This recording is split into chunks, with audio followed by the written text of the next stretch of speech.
Welcome to Public Comment. I'm John Dunbar, former mayor of Yountville. And I'm Alfredo Pedroza, former Napa County supervisor. And I'm Jason Johnson, a tech entrepreneur. And we're going to talk about whatever Jason wants to.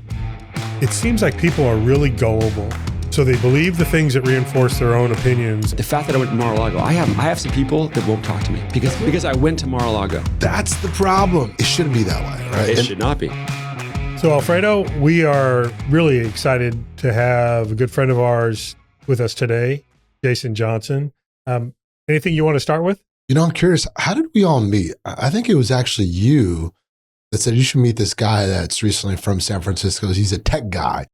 I'm like, what is a tech guy doing in Napa? Is that story consistent with how you remember it? Because my memory's a little foggy. And Jerry and I first met you through Travis Stanley. That's right, Travis, my neighbor. And Travis lives just down the street. I won't say which street, but very close. And District 4. Yeah. And so Travis thought, hey, you should meet Jerry and John. And we did. And you and your wife, Susan, we just kind of hit it off right away. And that was how many years ago now? Probably almost 6 years. Right. Yeah. 6 years ago. Yeah. So what did attract you to the Napa Valley? I know you were in San Francisco. Yeah. Well, I'm from Oregon and my wife's from Indiana. And, after 25 years in San Francisco, we wanted to be, more in the environment, we grew up around. Like I used to see horses every day on the way to school. You have horses by your property. I do. I do have, and a lot of other great animals. And so, we wanted our son to have that, free range experiment that, that we had as kids. So we made the jump and have not regretted it for a moment. One thing, Jason, that I think it's cool though, right? Napa's known for food. And I did have lunch today at Don Giovanni's. I'm not plugging them, but they have great lunch all the time. So they go there often. So good. But, Napa's known for wine and food and tourism. And what was so interesting to me about your background, and maybe you should talk about it, is like, you're not in food or wine. You were in tech. You're a successful founder in that. Share what you want. But I think it's exciting to see people like you and your family come to Napa because that's not the typical path, right? You don't go from a big city, nightlife to Napa Valley. And you did it. So, tell us a little bit about maybe your background so people can get a little excited about you, but why Napa as well? Yeah, I think, other than being from Oregon, it's probably worth noting that I'm a tech guy and I love technology, but a lot of my motivation for going into technology was financial. Like I actually grew up with very, very meager means. And I wanted to be one of those Silicon Valley people that makes a bunch of money and could afford to move to Napa and not work anymore. So that was kind of, you're not doing a that good was job, the man. idea. I'm working. not, but I did. So I came here at 48 years old and I actually did think I was going to stop being a tech entrepreneur. I had already founded 4 companies and various results with those companies, I might add. But I thought I was done. I thought I would move to Napa. I would enjoy life in Napa. I even thought maybe I'd get into the wine business. Until some of you told me that's maybe not my strength. Maybe I shouldn't pursue that. So I pursued other things up here, and I'm also back in tech again too. So it's funny how things shape up. So you're terrible at retirement. This is true. Yeah, but very good at transition. And Alfredo is trying to be in the wine business. I've been doing it for years at the consumer end, and I feel like that's my skill set. I'm a farmer, John. I'm a farmer. And my skill set is to drink all the great wine that's made in the Napa Valley, not try to produce it. That's for sure. But what have you found that maybe was a surprise or something that you didn't anticipate, whether it's good or maybe not as good, about moving to the Napa Valley? Is there anything that really stands out? I think it's such a charming place that as you come in here as a visitor, you just see all of the hospitality, all the great restaurants and the wineries and you kind of just miss the fact that it's farmland. This is a farming agricultural community, and it wasn't until we actually lived here that we realized that many of our neighbors have actual farms and they're growing all kinds of things, and it's and that's I think you miss that as a tourist to kind of forget that it's farmland. But you're also we got to know you and your family, Jason. But you're also raising your family here. You have a kid in school, so. How has that transition been though, right? Because sometimes you look at cities like San Francisco and you think about, innovation, you think about school systems that are forward looking. Have you felt that you've lost that step with the kind of local education? And we've talked about public education before, but to me, I think Napa would benefit from seeing more people like you and your background come into the Valley. So maybe tell us a little bit about what's that been integration for you and your family, right? It just wasn't you, right? It was your family. Right. Well, it's interesting because we moved into District 4. And so we learned, I think probably from the Stanleys, Travis and Irene, that Vichy was an award-winning, highly rated school. And so although we had done private school in San Francisco for our son, we actually put him in Vichy, public school. Really? Because we thought, hey, it's a great school. And I went to public schools. And so, it probably could be a good experience for him. And so, so we did that. We did that transition. And I think it was a good experience for him. It worked great until we needed to switch to middle school. And then we made a change there. And how has it been as you adjust to kind of that more rural life? Are you missing the big city life of San Francisco? Do you get there just enough to kind of quench that thirst, or is that still kind of a balance you're looking for? Well, one thing I discovered is that, I hang out with, guys like you, and some great lunches we've had, some great gatherings, but, we talk a lot about wine and things that I don't know much about. Nor does John. And so, I actually wanted to find my fellow tech entrepreneurs in Napa. And so I spent a few years looking for them and eventually finding them and creating a WhatsApp group and organizing a monthly luncheon. And then the new club, so we'll talk about, so that I'm around people that speak my language, right? We talk tech, we talk about trends. So I think that was the thing I missed was, people that, have my background. So I'm very fascinated by that, right? So, there is a society, right? A circle of folks like you, Jason, that are in that space, that are innovators, entrepreneurs. Why is it that Napa's not on the radar, right? People, I think the pandemic changed the way people live. Trying to maybe take a deeper dive, what made you want to move into Napa? Now that you're here, do you think Napa is a good offering for other folks with your background? Well, pros and cons, like we can be honest here, right? Like what works and what doesn't. I mean, now that we've really learned how to do remote working, I certainly believe that tech entrepreneurs like myself can live in Napa, and whether they have employees here or not, they can operate their business from here, and they're doing that. And I have a bunch of people that I can name that are running great companies from Napa, and people would have no idea that they're actually run from Napa. Really? Yeah. I think historically we've had a lot of technology players, major players in the Valley, but it's been in their much deeper retirement. And this is where they've come to completely separate from that profession and just enjoy life in a different way.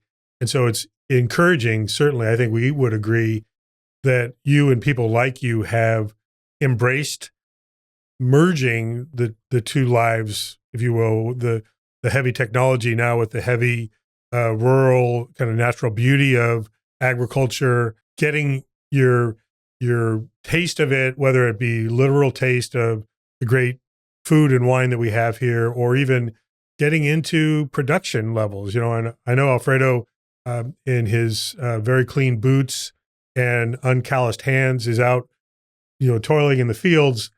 But it's not, that doesn't fit for everybody's lifestyle. Were you surprised at how it kind of immediately felt good to you? I know you mentioned coming from Oregon, you had a sense of living in a rural environment, but were you quick to transition, or did it take a little time to really feel like it's home for you? I think that it's a choice you have. Wherever you live, you make a decision whether you want to engage with the people in your community, whether you want to make friends, whether you want to be a contributor to that community. All right, find your path of contribution. It's a personal choice, and I certainly made the choice, to find the builders, the creators, innovators in Napa. Right.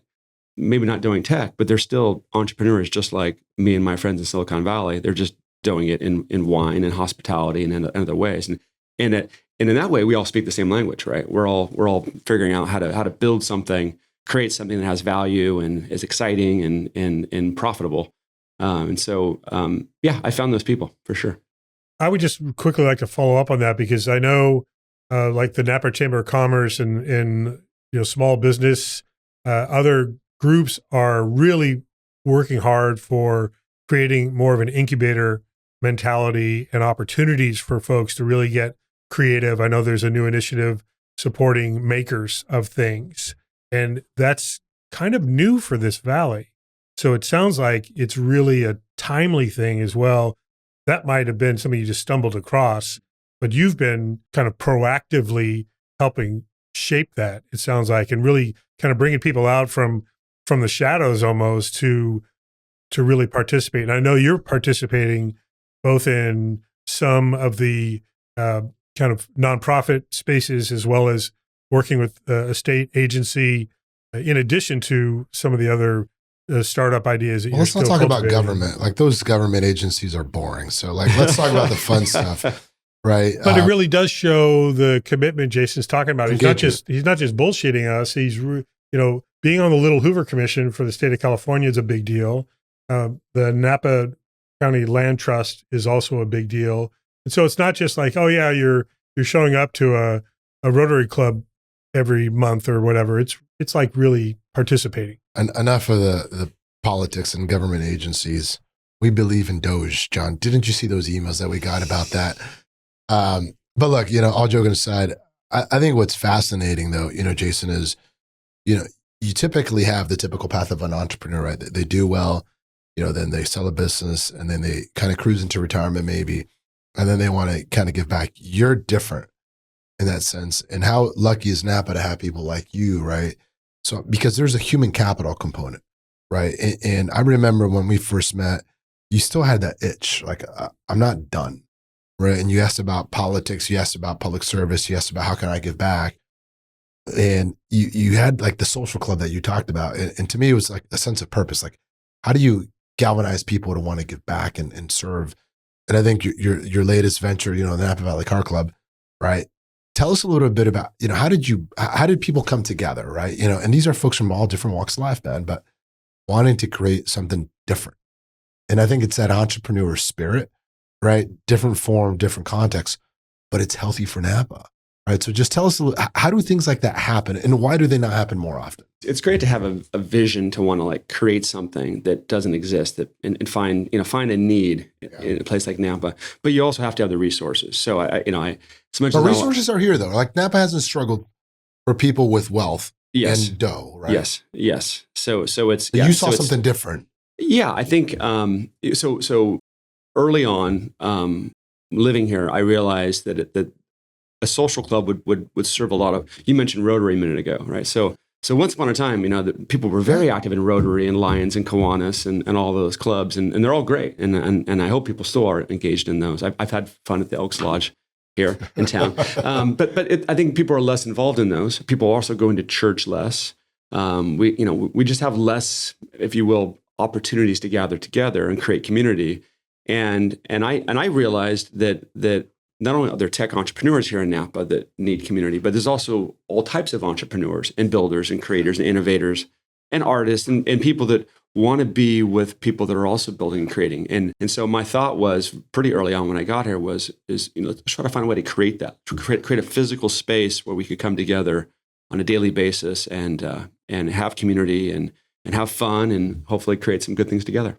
Well, I think that the Napa Valley Car Club and its home, the barn in the Oxbow district, downtown Napa, has really revitalized that space, just bringing something that's totally unique, developing a car culture in the valley where you see so many beautiful exotic cars that are driving the highway and Silverado Trail and all the rural roads here, but there's never been something that is generating from here.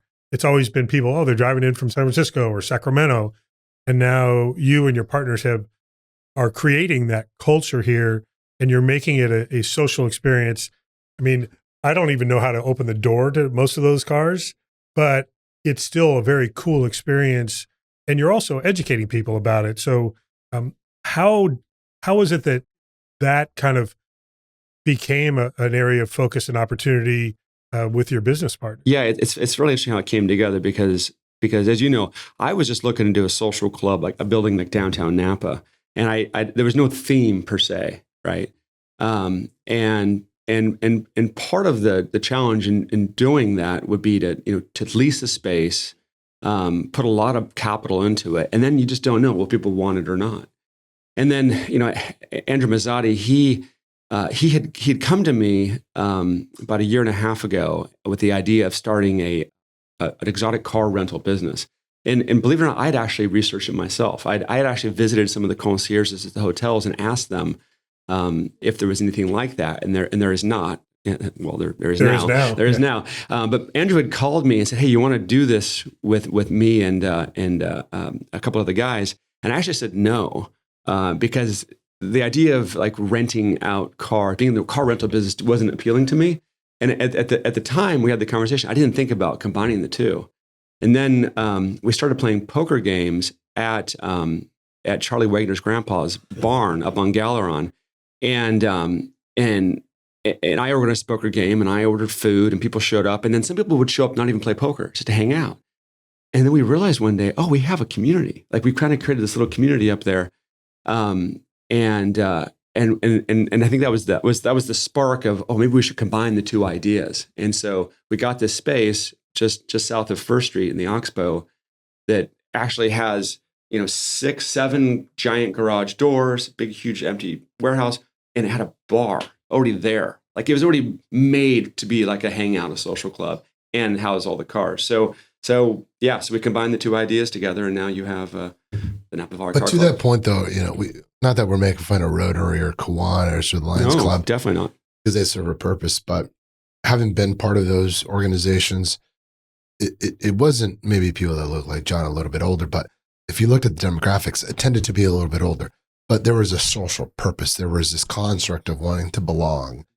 And what I'm curious, Jason, from you is, I think a lot of what we learned after the pandemic is this purpose. People are searching for purpose, whether it's social or whether it's poker or, philanthropic or entrepreneurship, but it's a place of gathering, right? And you said something that's very astute, right? People aren't going to church as much. The social construct of society are changing. Yeah. But what spoke to me about when you had this idea of a social club is this unique identifier. Mm-hmm. And I think we're seeing that. All right. So as you guys have built this business, are you seeing that like naturally rise to the surface? Well, I should say that like so the club is private. But hey, I'm sure all of your listeners know somebody who's a member, and it just takes a connection, right? Yeah. We're very inclusive, and it's not expensive either. It's not, you'd be surprised at how inexpensive it is. And I'd say about probably more than half of the members aren't into cars at all, right? The cars are just like sculptures in the background, right? It's just a community place. It's a place to hang out. There's a birthday party there yesterday. I was there. Yeah, there was a lot of people there. I think especially as we become more, the conveniences of like online shopping, right? We're not going to stores as much. We're ordering food delivery to our homes. We're certainly scrolling online. We're spending more time more isolated, and I think creating an opportunity for people to come together. And by the way, I should also mention, we have a bunch of members at the barn that don't drink alcohol, which I thought was really interesting, right? They don't go there to drink. They go there to hang out and have community. It should be like a condition that you have to drink Napa wine. I'm going to talk to the partners here. We definitely have plenty of that. But to your point though, so, but you're in tech though, right? You're a tech entrepreneur. So here we are as a society with AI and more tech driven, so society. But yeah, I think what you're hitting on is this social touch point of people still want interaction though, Jason. So like you're better than anyone to speak about this. So how do you grapple that screening, that addiction of phones, technology, artificial intelligence with still people wanting to talk to each other? That concerns me. It's, kids are growing up, like it's a different world now, man, but you have a better insight than that. So kind of big picture question, what's your outlook on that? Yeah, I think we have to keep reminding ourselves that technology is a tool, right? And don't let technology be the tail that wags the dog, right? We can't let technology rule us and control us and draw us into what it wants. A friend of mine wrote a book, Kevin Keller wrote a book called What Technology Wants. And it wants to grow and evolve, and it wants to consume as much of our attention, and we have to just measure it carefully. And I think I think just one on these things we're talking about a community. One of these ways to do that is to put the devices away, right? To engage. In fact, at the club, one of the things we ask people to do when you enter the building, you'll come to the people that are hanging out. Introduce yourself, right? And if you have guests, introduce your guests, and they put the devices away, engage. And we don't have this rule yet, but I want to like maybe come up with a time that like laptops, because people work from there as well. They work, like co-working sort of. You'll see me there on my laptop, and like maybe laptops, you have to be closed at 5 p.m. or something, right? It's time to socialize. I think that's cool. And I've never seen anybody with their camera out or their phone out when I've been either there socially or playing cards, whatever. I do think it's a natural for people to want to interact on a personal level there. I think it's partly the environment that you've created, that it's just a cool vibe. If you want to play pool, you can do that. You want to play a shuffleboard game, you can read a book, you can just go outside and enjoy the river. I mean, the location is beautiful just naturally, and you've done a lot of nice upgrades. So it's an inside-outside experience. But I really think people, whether you're telling them to or not, I have not seen people almost interfering with people's interaction, which is a really encouraging thing, that there is an opportunity, there is hope for people to just engage face-to-face. Yeah. And also you can be, you can, like in the back of the building, there's seating in chairs if you want to, if you do need to like have some quiet time and go do your own thing. So you can choose to engage or not, but it's the idea where we created this and it's only been a few months now, but it's been very successful. Look, I commend you guys for taking a risk. It takes a little bit of vision, to your point. But one of the things too that I think would be good to talk about, during the pandemic, we jumped on a couple of Zooms trying to figure out, because we always hear about like Napa should diversify. We're too dependent on ag and tourism and food, right? And it's always easier said than done. But here we are, you're a tech entrepreneur, you founded multiple companies. It's hard to diversify, right? And to me, what I'm curious from your perspective, right? I don't look at it as pulling away from the core of Napa. It's how do you augment, right? And you have some businesses like Redwood Credit Union that have doubled down. They open up operational centers, but it's hard, right? So maybe give us some color, Jason. As an entrepreneur, you've built businesses. Why is it hard for people to locate in Napa? And it's not a criticism of what we are. There's just some natural constraints maybe that make it harder for businesses to open up headquarters here. Yeah, I mean, if I lived in San Francisco for almost 20 years before we decided to make the jump to Napa. And part of my thinking was that Napa was really far away. Like it was like a mental thing. Yeah. Until a friend said we both lived on top of Potrero Hill in San Francisco. He said he can beat his house in Napa in 1 hour. Like 1 hour. Like that's not a lot, right? That's people do it every day. And when I heard that, I'm like, wow, that is pretty close, right? So you can operate a business that is dependent upon major airports and upon a specific type of human capital, right? Engineers, not far away, right? And I think people just don't know that it's so close. There's a lot of effort happening right now in the Valley, but especially in the city of Napa with its larger population of not only residents, but businesses, to really get more new experiences here. Kind of building on the question you just asked, Alfredo, do you have an idea of how best to try to cultivate, whether it's retail, it's tech, it's any other kind of experiences? Like you said, you were looking for a different kind of social experience and you were going to create it if you could, and you did. Do you have any advice for how we see economic development, diversification, not just for diversity's sake, but things that you see could be real natural fits here? Well, I think there's a lot of available space in this, especially in the southern part of the city, right? In the southern part of the Valley, there's a lot of space for businesses to locate, right? There's a lot of construction happening now. I see some new warehouses stuff going in. I think there's opportunity to build more of that to attract those businesses. And I think with the airport evolving, right, and the potential perhaps of some commercial, regional air service, right, we're gonna have more and more infrastructure that will make it more and more attractive. But I think just having this conversation and letting people know that it's wanted here, right, that we aren't all about hospitality. right? We do want to diversify. We do want to. And we should celebrate our base, right? It's how do you build off it, but maybe kind of a little bit of a curveball, right? Because I look at kind of the next generation, Jason, and to me, I think people might look at you now and say, "What a success story!" But you said something. You're a public school kid. Mm-hmm. I know a little bit about your background, so you had to work hard to achieve what you have today. And I think we got to go back a little bit of, how did you get here though, right? Because that's an incredible journey, right? And I know what kind of car you drive. It's a nice car, but people might look at you today and say, "Man, this guy has it."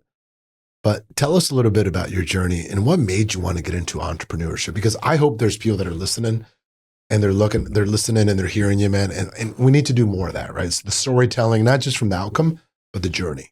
Yeah, I'm happy to share about it. I'm a firm believer that every person has a superpower, whether they've discovered it or not. It's there and it gets applied and they use it.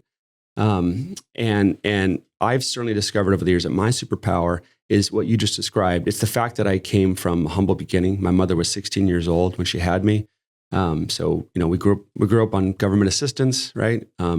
Lived in Section 8 housing. Like really, limited access to resources. And I think that my superpower is actually that gift is that I knew that I would have to make it myself, right? There would be no help. And so, I try to teach my son this, of course. It's hard. It's hard to, create that hunger and that grit. But I've been able to carry that gift of having to work hard for it through all the things that I've pursued.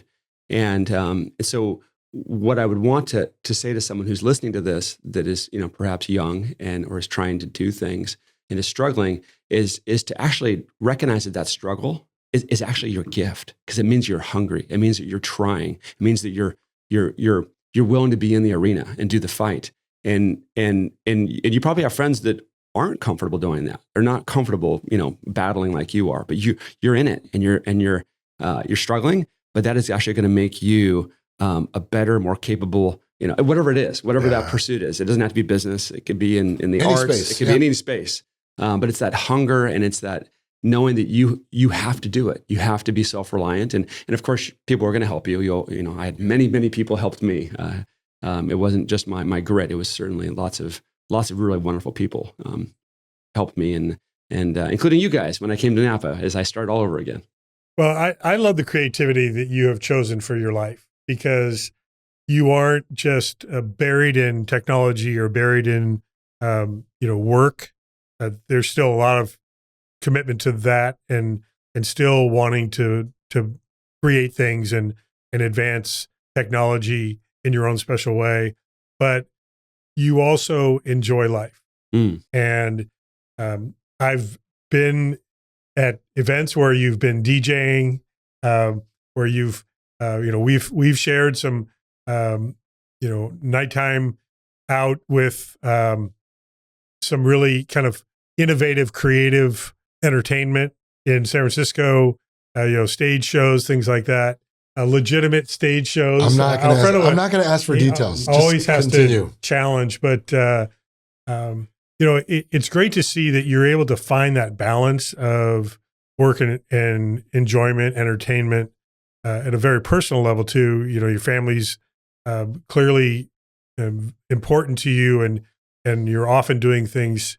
I see you doing things together a lot. Is that something that you found it's just a natural thing, or is that something that you find yourself having to just kind of making sure you maintain that balance, or is it coming really natural to you at this point? So I very much believe in balance. I certainly believe that to be highly successful, you have to have balance in all areas of your life. Your physical health, your mental health, your family connections, your friend connections.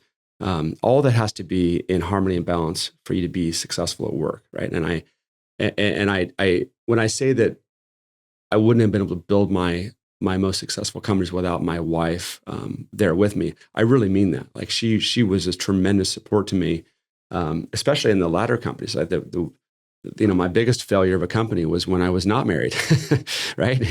That was my very first one. Your point. Yeah. So having that you don't have to be married, by the way. It's having a whole balanced life is, I think, very important. I got to play poker once with Phil Hellmuth. He's one of the champs of poker, and I asked him, like, what is one of his key secrets? And he said he lives a very wholesome life. Like he doesn't have a lot of regrets or things that are like in the back of his head that he's processing, because he's just very honest and very direct, lives a very wholesome life. And I think there's a lot of things that can distract us and waste our time and waste our energy and get us out of balance. And for those that have big dreams and big vision, you know what I mean. You have to find your way to stay balanced. I'm not sure that the folks that have played Phil in the World Series of Poker would agree that he's a wholesome, like, sweetheart of a guy. I've seen some of the ESPN coverage of those poker matches. By the way, the Edwardian ball is just a very artistic, creative experience, and maybe you should get out and enjoy a little bit of the arts. I love that you get to watch ESPN. In my house, it's PJ Maxx and all the kids shows that are on TV. So I hope to get there one day, John. But look, I think that was a good question. I don't want to gloss over what you said, though, Jason, because I think we're living in a moment of instant gratification as a society, and I want to underscore the journey that people go on. And the fact that you have people like yourself that came from humble beginnings, Section 8 housing. I know where you live, right? And that's the dream, right? Call it the American dream, call it whatever. That's what can happen when you have hard work, when you believe in yourself and that you take ownership of it, man. So I haven't said that to you privately, but good job, man. Like that's awesome. Thank you. Now, the question I want to ask you is, Napa has people like yourself that have made it and are successful, but then it's hard to get engaged in a community that you're not. You just recently moved here, right? You're a newbie per se, but you're involved in some organizations. So, what was it for you to join? Not in a sense of like, I'm going to go build my resume, because your fucking resume is already. But you had something to offer. So, what was that deciding factor for you of like, I want to get involved, and what was the purpose for that? Yeah, let's like the land trust, yeah, Napa Land Trust. Let's be very clear. I had very little value to the land trust. Like Doug, bless his heart, such a nice guy. He's like, hey, we need a tech entrepreneur like you on the board of trustees. I think it's great. I'm happy to be there, but I had very little value. Like I don't know much about land conservation, and I'm not the best fundraiser either, which is a big part of the role. I did it to meet people, to meet the fellow trustees. Purpose, though, right? It goes back to a little bit of what we were talking about. Yeah, I made some good friendships there. I have to confess that when you're part of the land trust, they hold access to 18% of all land in Napa. 18%, right? It's crazy. That's a lot of land. People don't know that. And part of my motivation, I'm a big hiker, was just to get access to some of those properties, right? In a responsible way. Like they can't give it to everybody because there's sensitive plant life. They're doing rehabilitation of lands and what have you. But there's some properties you have access to, and my family and I have enjoyed going on hikes. Awesome. But I think to Alfredo's question, you bring and your answer about you don't bring a lot. I will push back on that a little bit. You offer a unique skill set and perspective. And I think that's what not only is so kind of impressive about you, but it's also so helpful for our valley to have people that come here with different life experiences and share perspective and make conversations maybe a little bit more interesting, or maybe people are being a little more creative, innovative about how they look at things that have been looked at the same way for a long time. There's value in people that have lived here for generations. Absolutely. There's also value for people that have come here with other experiences. Some of them go to their property and basically retire and stay private, but you've chosen to be very engaged and active. So there's a lot of interesting people here. I mean, I have a few rules. So it's like on an airplane, like it is a missed opportunity to not meet the person sitting next to you, right? You have no idea who they are and their background. They could learn all kinds of fascinating things. And I feel that way about everybody in Napa too. So like I have a personal rule. I try not to ever eat alone. Like for lunch every day. I try to make sure I'm always having lunch with somebody because it's a missed opportunity to catch up with a friend or meet somebody new and learn about them. So it's an intentionality. There's some really great people here, and it's a choice whether you want to meet them, engage with them, and talk about problems, challenges that we need to face. I don't think you should be afraid to talk about politics. There's a way to do it in a respectful and polite and open-minded way. Totally. As long as the goals are, and the goals are almost always the same, by the way. Like if you really sit down with somebody you think is your political opposite, you find out you actually have kind of the same goals, maybe just some different approaches on how to get there. But the outcome's the same though, right? And we're spending so much time talking about the means versus the end. Right. And look, we talked about media in a previous podcast, and there's just so many different elements that drive that journey that are making it different. But to your point, like at lunch today at Don Giovanni's, there was a family business had sold. There was someone else there. There was a longtime farmer, one of the biggest FLCs, like in Napa. And to me, that's always impressive, though, Jason, the amount of human capital. But there's not these social constructs, right? But people are busy. Like you have a wife and a kid, you're running around, like you're busy. And it's how do you slow down to be intentional about the connections? And I think that's what impresses me about the car bar, right? Just being specific is it's intentional about human connection. Mm-hmm. And I think people want more of that. Yeah, this would be some great events coming up.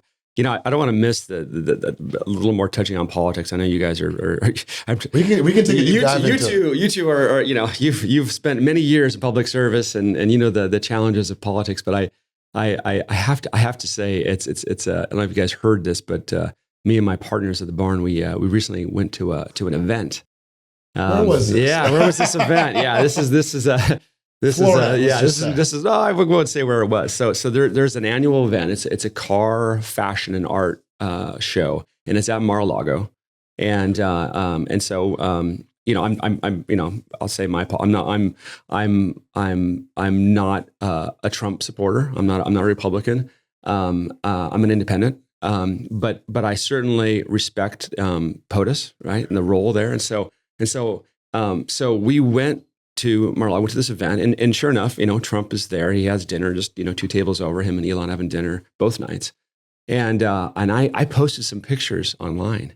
First of all, you're not supposed to have cameras out, so I was kind of just being funny, taking these little video clips. But I posted, got blasted, and oh my goodness, I already knew that like some of my really hardcore Republican friends, like that they have issues with me and not being a Republican.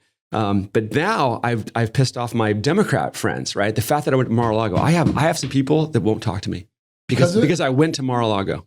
That's the problem. And we've talked about it because it shouldn't be that way, right? It should not be. And that's where I think we're losing sight of the outcome. And John and I have said it, right? We're retired now, so we can talk about it, but it's this ideology that they're on their team and they're not on our team. We made fun of Doge, but what is wrong with finding efficiencies? Taking personality out of it. We're all Americans. We're not, again, it's not patriotic, but wouldn't we want efficiency that produces better outcomes for the people that we're trying to help? But we're shitting on it. And I think that's what's wrong. You go into Mar-a-Lago, what is wrong with that? You're there, you're experiencing something, and to get attacked, whether you were attacked or not, but get comments on it, you can't do that, right? And we've struggled with that, John, right, as ourselves, because we talked about some media discussions, and we've got attacked, DEI, schools, but those are conversations that we should be having. Well, and let's just say for the moment that there was a particular Doge cut that I didn't agree with, right? Let's say it's kind of a leftist position. Wouldn't you want me to engage with Elon in that conversation? Like, don't you want me in Mar-a-Lago having that conversation and like challenging that specific cut, right? I would think you'd want that versus staying out of the conversation and just complaining and posting rants on social media. Well, without this devolving totally into a political conversation, let's do it. I've always struggled with this because I was in public office for 18 years, and you were doing it for over 10 years. 12 years. No one's counting. And what you hear from people is they want moderation. They want basically centrist philosophies, except that that's not really what they end up voting for. And I find it interesting because I grew up a Republican in my very conservative household. I've mentioned before my Catholic upbringing with older brothers Peter and Michael, and I'm John, and Catholic schools and all. So people would make assumptions about what my affiliations are, and I was too liberal for Republican friends, even Democratic friends, and then too conservative for some Republican friends and some Democratic friends. So do you really want the middle? Because the money goes to the extremes, and then the philosophies go to the extremes where for me to be right, you have to be wrong. Right. And there isn't the ability to learn from each other and have conversations. But to me, Alfredo, I think Jason is saying he wants to run for office here in Napa. I've already talked him out of it. But, to that point though, I think, look, Jason brought it up, so it's fair game. Right. So I think the party, let me just say, Hey, by the way, Party. you could have gone to Pebble Beach for the Concours d'Elegance. Yes. And maybe you will do that as well. Don't judge where they want. It's a free country. But I do think, we talked a little bit about politics. And look, we all govern from the middle. We believe in, good society. But you came from a world of tech, right, in Silicon Valley. And I think Silicon Valley was kind of exposed, not in a negative way, Jason, during this election, but you had those that were all Dem and all in, right? No pun intended to that podcast. Funny. But then you had others that were breaking away and they got shit on because they were. But it was interesting because I try to listen to all sides, right? And I get criticized for that because you listen to X and it's like, oh, you're this. I was like, I just want to listen. I want information. What happened in Silicon Valley though, right? This election, because it seemed like it fractured, right? And it was like, oh, those bros just want money. I don't think they were because they have money, right? So can you give us an insight in terms of kind of that space of tech in Silicon Valley and entrepreneurship and politics? Well, it's funny because at first when I saw some of the and I know a lot of these people, I saw some of them suddenly shift to the right. I actually thought it was a stunt. I actually thought they're doing this because like they see that that the Republicans are probably going to win and they need to be in his good favor, right? They don't but then I learned, no, it actually wasn't. It wasn't just, for position. They actually have some issues that they really are passionate about and they believe strongly in and they're willing to put their money behind it. And on some of those issues, I don't agree with them, but I certainly respect it's their money, it's their time, it's their energy, and they can do that. And it is crazy for anybody to really like judge someone based upon their opinions, right? It's like the same as like religion, like to judge someone based upon their beliefs. Like, it is their opinion. It's their beliefs. It has nothing to do with you, right? Well, why would you care if someone has a different opinion or belief than you, right? What kind of music do you listen to, right? Some people love country. Some people love heavy metal, right? And to not like somebody or distance yourself from somebody because you don't like the type of music they listen to, that's crazy, right? So we I think Silicon Valley has shown that it's not all blue, it's not all Democrat as it maybe had been in the past, or at least appeared to be in the past. And so we have a few people who've stood out now to say that they are, they're supporting this administration in a few areas. I assume, it'll go back and forth, right? And I still believe there's need for more than two parties. I'd like to see, more options, so it's not so binary. So it's not, you're blue or red. Other countries have done that. I think there's opportunity for us to evolve that way as well. What do you think about the use of or abuse of technology communication for messaging? We're seeing so much, deep fake, artificial representation of people, of thought, of all that coming from your very experienced perspective. And also, it seems like people are really gullible about what they believe. So they believe the things that reinforce their own opinions, and they completely don't believe anything that is counter to their thinking. Right. Yet all of it is influenced by the ability to manipulate images, audio, messaging in general. Yeah. Where do you see all that? Well, playing out? Dichotomous thinking, right? Black and white. It's very easy. It's very convenient, right? To have to find that color in between and all those nuances requires work. It requires checking your biases, your confirmation biases, the whole set of biases we all carry. that takes work, takes effort. And I think that some of these tools, these tech tools that are being used by both sides, are just sort of, playing to our emotions, and we're letting them do it, right? And I have friends that are really upset at the media and what the media does and what they do, and my response is always, well, that's what they do. Like they're businesses. They're in the business of selling advertising. They're going to use every tool that they can. It's a bit to your point. They're going to make salacious headlines. They're going to create photos. They're going to create, images that are maybe not entirely fake, but enough to create, that click. Yeah. So it's a tool. I think he's spot on, because we talked about this, John. And look, I'm going to be a good timekeeper because I think we're hitting on time here. But I do want to go back. Jason, you talked about Silicon Valley, and it's interesting because I do think people have an ability to express their opinion in whatever form they can. Whether you have two pennies to rub together or $2 million, that's American. You have an ability to do so. But what I see is no different than you move into Napa, you find a way to contribute, right? And you shouldn't be judged whether you're wealthy or not. You wanted to contribute something. And I think if you're wealthy enough to contribute and you see some of these cabinet appointments, I wish them the best. Make it better. And if you don't, you're going to be held accountable, right? And I think that's how it works. And we have to go back to trying to understand and not, I think you said judge, like, right? I can't judge you because if I look at you today, I may not know your background.